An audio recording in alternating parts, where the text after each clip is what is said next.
ஃப்ளோவனாய்டுகள் மற்றும் பைட்டோ நியூட்ரியன்கள் அடங்கியிருக்கிறது. இது உடலில் புற்றுநோய் உண்டாவதற்கான காரணிகளையும் அளிக்கும்.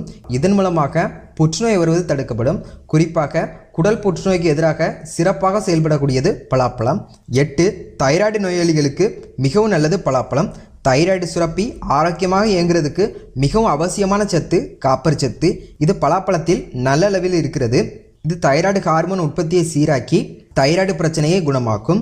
அடுத்து இவ்வளவு நன்மைகள் தரக்கூடிய இந்த பலாப்பழத்தினை யாரெல்லாம் சாப்பிடக்கூடாது அப்படின்னு பார்த்தீங்கன்னா, சர்க்கரை நோயாளிகள் சாப்பிடக்கூடாது. ஏன்னு பார்த்தீங்கன்னா, பலாப்பழத்தில் ஃப்ரக்டோஸ் மற்றும் சுக்ரோஸ்ன்னு சொல்லக்கூடிய இனிப்பு சத்து அதிக அளவில் இருக்கிறது.